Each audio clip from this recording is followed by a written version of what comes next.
आज की कहानी एक औरत की है जिसके 5 आशिक थे।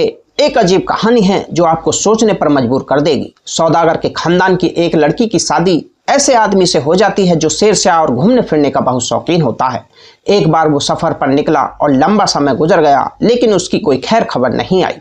उसकी बीवी इंतजार करती रही और अकेले की वजह से एक दूसरे सौदागर के नौजवान बेटे के प्यार में गिरफ्तार हो गई। सौदागर का बेटा भी उसे खूब मोहब्बत करता था। दोनों एक दूसरे पर काफी जान छिड़कते थे। एक दिन उस नौजवान लड़के का किसी आदमी से झगड़ा हो गया। उस आदमी ने उस नौजवान की शिकायत पुलिस में कर दी। पुलिस ने उस नौजवान को पकड़कर कैद खाने में डाल दिया। जब यह खबर उस सौदागर की बीवी यानी उस नौजवान की प्रेमिका तक पहुंची तो उसने अपना सबसे कीमती लिबास पहनकर और गुस्से में आग बबूला होती हुई पुलिस के पास पहुंच गई। उसने पुलिस का आदाब किया और पुलिस को कुछ जमानती तहरीर लिख कर दी। उसमें लिखा कि जिस शख्स को आपने गिरफ्तार किया है वो मेरा अजीज भाई है। वो बिल्कुल बेगुनाह है। उसके खिलाफ झूठी साजिशें रचाई गई हैं और उसे बिल्कुल गलत तरीके से कैद किया गया है। उसके सिवा इस दुनिया में मेरा कोई नहीं है। मैं दरखास्त करती हूँ उसे जल्द से जल्द रिहा कर दिया जाए। जब वो तहरीर गवर्नर के पास पहुंची तो उसने औरत पर एक नजर डाली। नजर क्या पड़ी, वो तो अपना दिल ही दे बैठा। शहर के गवर्नर ने उस औरत से कहा, तुम मेरे घर में रुको जब तक ये नौजवान रिहा किया जाए। जब वो आ जाएगा तुम्हारे साथ भेज देंगे। उस औरत ने कहा, खुदा के सिवा मेरा कोई देखभाल करने वाला नहीं है। कहने लगी, मैं एक औरत हूं और किसी दूसरे आदमी के घर में नहीं रुक सकती। शहर के गवर्नर ने कहा, जब तक मेरे घर नहीं जाओगी मैं इस नौजवान को रिहा नहीं होने दूंगा। तुम्हारा मुझसे अकेले में मिलना बहुत जरूरी है। औरत उस गवर्नर की बात समझ रही थी। उसने कहा, अगर ऐसी बात है तो आप मेरे घर तशरीफ ले आओ। वहां पर आप आराम भी कर लेंगे और बात करने का वक्त भी मिल जाएगा। गवर्नर ने फौरन कहा, तुम्हारा घर कहाँ है? उस औरत ने अपने घर का पता गवर्नर को दिया और मिलने का वक्त तय किया और आगे बढ़ गई। अब वो औरत शहर के काजी के पास पहुंचती है और वो कहने लगती है, ए हमारे निगाहबान काजी साहब। काजी साहब ने कहा, क्या बात है? अगर आप मेरे बारे में इंसाफ करेंगे तो ऊपर वाला आपको इसका फल देगा और बेहतर बदला देगा। काजी ने कहा, तुम्हारे साथ किसने नाइंसाफी की है? औरत ने कहा, मेरा एक भाई है जो बेगुनाह है। उसे गवर्नर साहब ने पुलिस के कहने पर गिरफ्तार करके कैद खाने में डाल दिया है। उसके खिलाफ झूठी साजिशें रची गई हैं। मेरा आपसे अनुरोध है कि आप उसे कैद खाने से आजाद कराने में मेरी मदद करें। जब शहर के काजी ने उस औरत के हुस्न को देखा तो बस देखता ही रह गया और अपने आप पर काबू ना रख सका। शहर के काजी ने कहा, तुम मेरे घर में मेरा इंतजार करो, मैं शहर के गवर्नर को खबर भेजकर तुम्हारे भाई को बुलाता हूँ। तुम्हारी बातों ने मेरा दिल जीत लिया है। वो औरत काजी साहब के दिल की बात समझ गई और कहने लगी, अगर आपको मेरे साथ कुछ वक्त गुजारना है तो मेरे घर पर आइए, जहां कोई नहीं होगा और हम अकेले में कुछ वक्त गुजार सकेंगे। काजी ने एकदम से पूछा, तुम्हारा घर कहाँ है? औरत ने काजी को अपने घर का पता बताया और उसे भी मिलने का वही वक्त बताया जो शहर के गवर्नर को दिया था। उसके बाद वो वजीर के पास गई और वजीर को भी वही सारी बातें बताई। वजीर ने भी उसकी खूबसूरती को देखकर उससे संबंध बनाने के बारे में बहाने तलाश करने लगा। औरत ने उसे भी अपने घर में आने के लिए कहा और उसे भी वही वक्त दिया जो गवर्नर और काजी को दिया था। उसके बाद वो बादशाह के पास पहुंची और अपना सारा मामला, सारी कहानी बादशाह को सुनाई। बादशाह से रहम की गुजारिश करने लगी। बादशाह ने जब उस औरत की बातें सुनी तो उसके हुस्न जमाल ने बादशाह को भी बड़ा प्रभावित किया। बादशाह ने पूछा, तुम्हारे भाई को किसने गिरफ्तार किया है? औरत ने कहा, शहर की पुलिस ने। बादशाह ने उस औरत को सलाह दी कि महल में चलो, कुछ देर आराम करें ताकि काजी को बुलाकर तुम्हारे भाई को रिहा करा सकें। औरत ने कहा, बादशाह सलामत, ये तो आपका बहुत बड़ा एहसान है, मुझे महल में आने की दावत दी, लेकिन मुझ पर आपका बहुत बड़ा एहसान होगा अगर आप मेरे घर पर आएं। मुझे उम्मीद है आप जरूर आएंगे। बादशाह ने उसकी बात मान ली। औरत ने बादशाह को भी अपने घर का पता बताया। उसने बादशाह को भी उसी वक्त पर बुलाया जिस वक्त पर बाकी सभी दूसरे लोगों को अपने घर पर आने की दावत दी थी। बादशाह से बात करने के बाद वो औरत लोहार के पास गई और उसे एक अलमारी बनाने का ऑर्डर दिया। उसे अलमारी के डिजाइन के बारे में बताया कि जिसके 4 खाने हो और हर खाना एक दूसरे के ऊपर हो, सब अलग अलग खुलते हों। फिर उसने उस अलमारी की कीमत पूछी। उस लोहार ने कहा, वैसे तो इसकी कीमत 4 गुना है, लेकिन अगर तुम मुझसे मोहब्बत करो और अकेले में मिलो तो ये अलमारी मैं तुम्हें बिल्कुल फ्री में दे दूंगा। औरत ने उसकी बात मान ली और कहा, ठीक है, लेकिन अलमारी के 4 खाने के बजाय 5 खाने बनाने होंगे। लोहार ने उसे थोड़ी देर रुकने के लिए कहा और थोड़ी ही देर में अलमारी तैयार करके दे दी।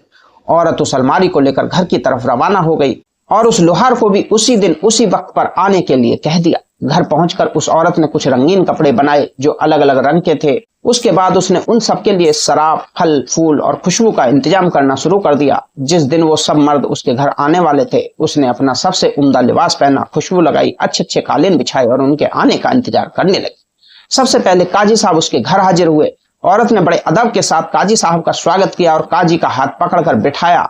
फिर उसके पास बैठकर हंसी ठिठौली करने लगी। उस औरत ने काजी से कहा, आप अपनी पगड़ी और कपड़े उतारकर आराम से बैठिए, मैं आपके लिए कुछ खाने पीने का इंतजाम करती हूँ। काजी ने उस औरत के दिए हुए रंगीन कपड़े पहने ही थे कि किसी ने दरवाजा खटखटाया। काजी ने पूछा, दरवाजे पर कौन आया है? औरत ने कहा, मेरा पति है। काजी का हलक सूख गया और कहने लगा, क्या करूं, कहां जाऊं?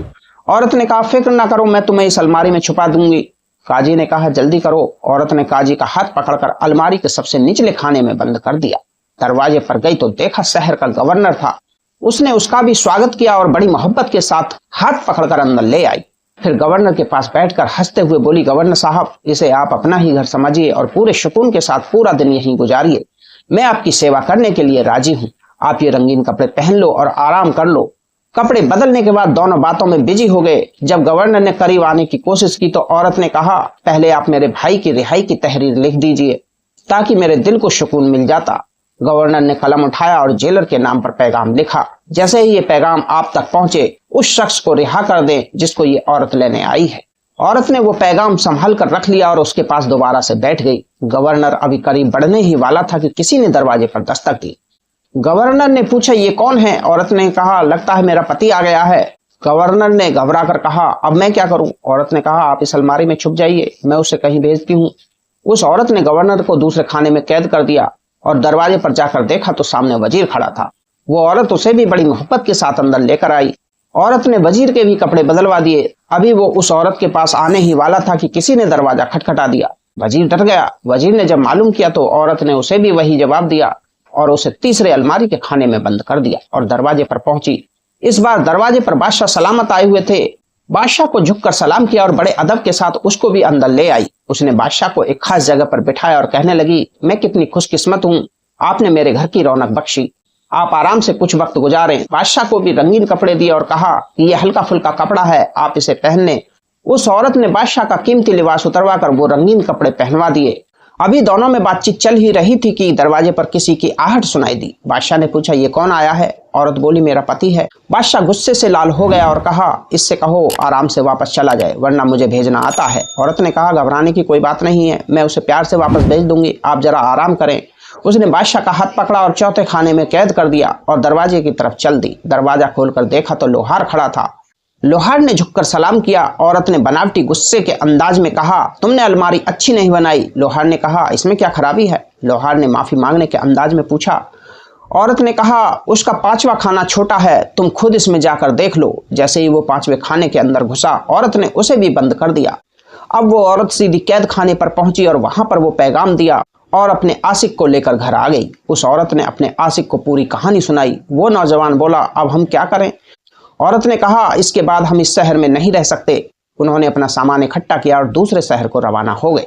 5 आदमी जो अलवारी के 5 खानों में बंद थे, बहुत खतरनाक परेशानी के आलम से गुजर रहे थे। भूख और प्यास के मारे उनका बहुत बुरा हाल हो रहा था। टॉयलेट और पेशाब के लिए अलग से परेशान थे। आखिरकार लोहार का पेशाब नहीं रुका और उसके सब्र का बांध टूट गया। उसका पेशाब निकल गया। उसके बाद बादशाह ने वजीर के सिर पर और वजीर ने गवर्नर के सिर पर, गवर्नर ने काजी के सिर पर पेशाब कर दिया। काजी ने चीख कर कहा, इस बेहयाई और बेगैरत की हद हो गई। क्या ये कैद काफी नहीं थी जो पेशाब डालकर जलील कर रही हो? गवर्नर काजी की आवाज पहचान गया और कहा, खुदा तुम्हें ज्यादा इनाम देगा।